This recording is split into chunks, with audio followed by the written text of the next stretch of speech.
श्रीमान प्रदीप जी ने आपके सामने रखा कब से प्रारंभ हुआ और अभी क्या स्थिति है, और विद्यालय में होने वाली जो गतिविधियां हैं इनको प्रस्तुत करने का भी कार्यक्रम होता है जो अभी चल रहा है। शिशु कक्षा से लेकर के और कक्षा 5 तक के विद्यार्थी हैं। सभी विद्यार्थी अपनी प्रतिभा का प्रदर्शन भी यहाँ कर रहे हैं। विद्या भारती अखिल भारतीय शिक्षा संस्थान है जो देश भर में शिक्षा के क्षेत्र में काम करने का और चलने वाले विद्यालयों को मार्गदर्शन करने का काम करती है। ऐसे पूरे देश में 12,800 विद्यालय चलते हैं।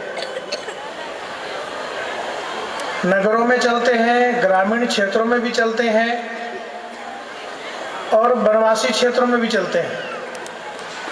हमारे देश में बहुत बड़ा क्षेत्र ऐसा है जो पर्वतीय क्षेत्र है। ऐसे पर्वतीय क्षेत्रों में भी विद्यालय चलते हैं। लेह लद्दाख में भी विद्यालय चलते हैं। तो उत्तराखंड का जो अंतिम गांव जिसको हम लोग माना कहते हैं, चीन के क्षेत्र से लगा हुआ, वहां पर भी चलता है। ऐसे बहुत कठिन संवेदनशील अनेक क्षेत्रों में विद्यालय चलते हैं। स्वाभाविक रूप से कुछ विद्यालय हमारे जो शुल्क दे करके बच्चे पढ़ते हैं, लेकिन बहुत सारे ऐसे अभिभावक हैं जो शुल्क नहीं दे सकते। उसके लिए भी 11,000 एकल विद्यालय और संस्कार केंद्र चलते हैं जहां पर वहां के बच्चों को निःशुल्क शिक्षा दी जाती है। ऐसे अनेक सारे छात्रावास भी चलते हैं, आवासीय विद्यालय। इन सब मिलाकर के 34 लाख विद्यार्थी हमारे विद्या भारती के विद्यालय में पढ़ते हैं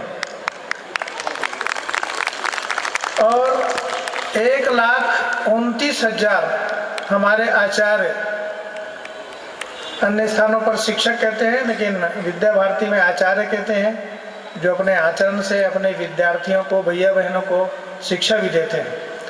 ऐसी एक संख्या है।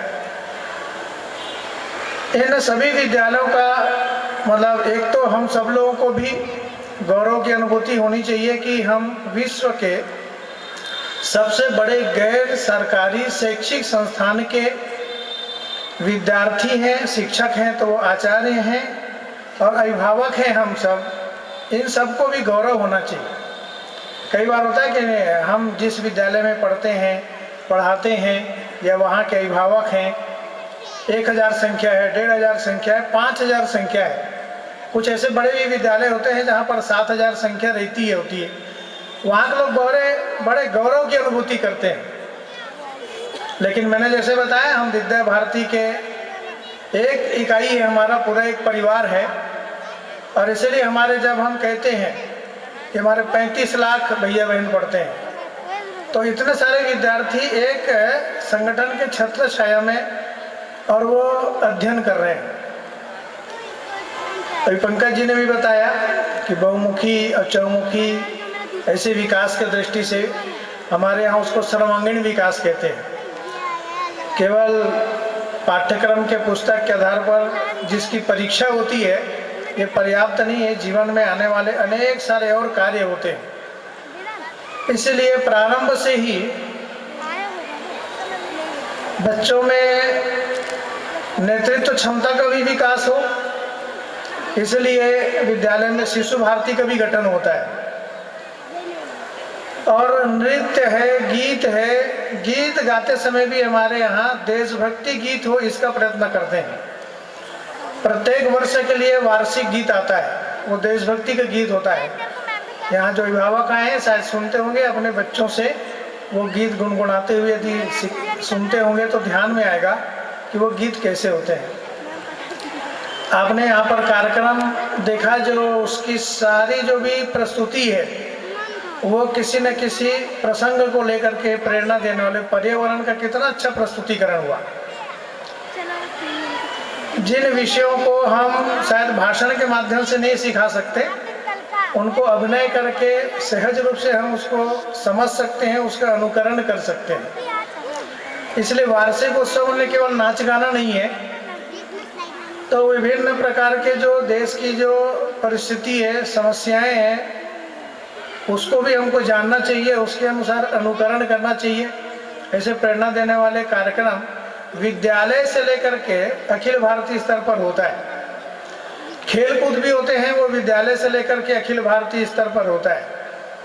प्रतियोगिताएं कक्षा से प्रारंभ होकर के पूरे देश भर में विद्या भारती अखिल भारतीय शिक्षा संस्थान के द्वारा आयोजन होता है।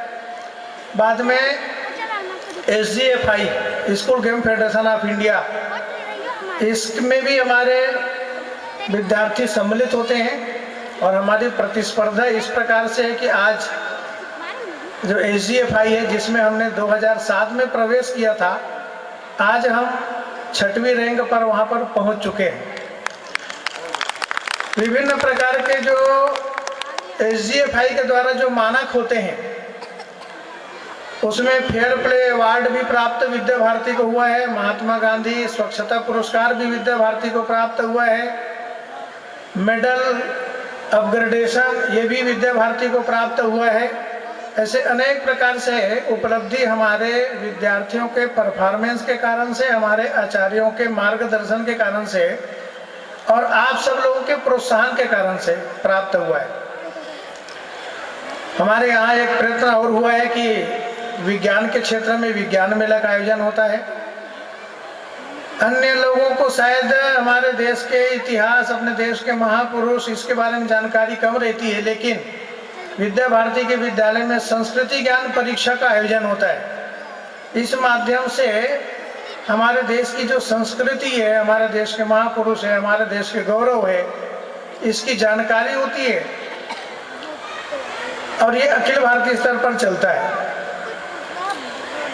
और ऐसे ही अनेक प्रकार की गतिविधियां जो विद्या भारती के कार्यक्रमों में और विद्या भारती के इसमें जो झलक दिखाई पड़ती है, जिनका एक उद्देश्य है पंचकोशीय विकास, शरीर मन बुद्धि आत्मा सबका विकास होना चाहिए। इसका एक प्रयत्न हम विद्या भारती के विद्यालय के माध्यम से करते हैं। एक और प्रयत्न हुआ है कि हमारे, चूंकि शिशु मंदिर योजना का शुभारंभ 1952 में हुआ।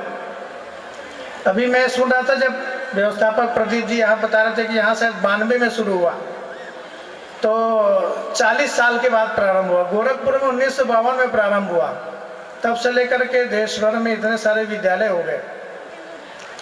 बहुत सारे पूर्व छात्र हैं, क्योंकि हमारा उद्देश्य है कि विद्या भारती के विद्यालय में पढ़ के निकलने वाले विद्यार्थी समाज के क्षेत्र में अच्छा काम करें, वो देश का नेतृत्व करें, समाज का नेतृत्व करें, सेवा कार्य करें और जिस व्यवसाय में है, जहाँ नौकरी करता है, वहाँ ईमानदारी से अपना अच्छा प्रदर्शन करें, देश हित में काम करें। ऐसे पूर्व छात्रों का एक पोर्टल भी बना है। पूर्व छात्रों की संख्या तो बहुत होंगी, लेकिन अभी जो पोर्टल बना है, तो इस पोर्टल में अभी 9 लाख विद्यार्थी पंजीकृत हुए। ये भी मैं आपको बताना चाहता हूं कि स्कूली स्तर पर इतना बड़ा पोर्टल किसी का नहीं है। केवल विश्वविद्यालय स्तर पर एक तो पेन यूनिवर्सिटी है, कैलिफोर्निया यूनिवर्सिटी है, वहाँ की पूर्व छात्रों की जो संख्या है वो 4,60,000 है।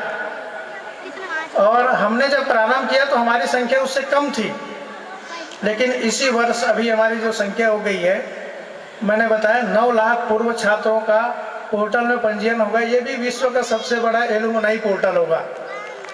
तो ऐसे हमारे पूर्व छात्रों के माध्यम से भी पूरे देश के अनेक क्षेत्रों में कार्य हो रहा है। पूर्व छात्र आज सिविल सर्विस में जा रहे हैं, तो सेना में जा रहे हैं। आपने देखा होगा पिछले बार गलवान घाटी में जो एक मेजर जो शहीद हुआ था, संतोष, वो संतोष भी पूर्व छात्र था। ऐसे अनेक सारे और पूर्व छात्र जो देश के लिए बलिदान देते हैं, क्योंकि उनको प्रेरणा प्रारंभ से ही मिलती है, उसका ये परिणाम है निश्चित रूप से। ऐसे हमारे शिशु मंदिर योजना के माध्यम से हमारे देश को विश्व गुरु बनाना, इस कल्पना से जो हम काम करते हैं, निश्चित रूप से आप सबके सहयोग से हो रहा है। आप सभी अभिभावकों को भी ये गौरव होना चाहिए और देश में जो चल रही है इस समय से शिक्षा व्यवस्था है, ऐसे तो हमारे देश में की जो शिक्षा व्यवस्था है अभी तक ब्रिटिश ने जो प्रारंभ किया था, जिसको मेघालय शिक्षा कहते हैं, वहाँ से वैसे ही चल रहा था। लेकिन कुछ वर्षों से अभी जो नई शिक्षा नीति आई है NEP 2020, इस माध्यम से भारत केंद्रित शिक्षा जो भारत के संस्कृति को भी समेटे हुए और अनेक क्षेत्रों में हम उपलब्धि प्राप्त करेंगे, इस दिशा में नई शिक्षा प्राप्त हुई है। आप सब लोगों को ये मालूम होना चाहिए कि विद्या भारती प्रारंभ से ही, जब हमने 1952 में शिशु मंदिर योजना प्रारंभ किया था, तब से यह संकल्प रखा था कि हमारे देश की शिक्षा नीति कैसी हो। तो उसमें एक शब्द था कि हम इस प्रकार के राष्ट्रीय शिक्षा नीति का विकास करेंगे जिनके द्वारा ऐसी युवा पीढ़ी का निर्माण हो सके जो हिंदुत्वनिष्ठ एवं राष्ट्रभक्ति से ओतप्रोत हो। तो वो जो राष्ट्रभक्ति से ओतप्रोत हो, उसके लिए अपने संस्कृति के प्रति निष्ठा आवश्यक है। ये आज की शिक्षा नीति में भी और सम्मिलित हुआ है। और शिशु कक्षा से किस प्रकार की शिक्षा प्रारंभ होना चाहिए, ये तो NCERT ने इस वर्ष और अपने NCF में दे भी चुका है। और इसलिए आगे की जो शिक्षण की जो पद्धति होगी वो नई शिक्षा की नीति के आधार पर होगी। हम सब लोगों को वो स्वीकार करते हुए आगे उसी दिशा में बढ़ना है। आप सब लोग यहाँ पर आए हुए हैं, आपकी जो प्रस्तुति है स्वाभाविक रूप से उनको देखने की ज़्यादा इच्छा होगी। आप सब लोगों को मैं बहुत बहुत बधाई देता हूँ और भैया बहनों को शुभकामनाएं देता हूँ। कुछ बच्चे जो यहाँ कार्यक्रम में दिख रहे हैं, लेकिन मैं देख रहा था वहाँ से प्रारंभ में जो 1-2 कार्यक्रम हुए, चाहे स्वागत गीत हो, सरस्वती वंदना, उसमें छोटे छोटे भैया बहन यहाँ पर और जिसको पार्श्व गायक कहते हैं, ऐसे अपने गीत की प्रस्तुति दे रहे थे, बहुत सुंदर प्रस्तुति दे रहे थे। उन लोगों को भी मैं बहुत बहुत बधाई देता हूँ। धन्यवाद। महोदय, आपका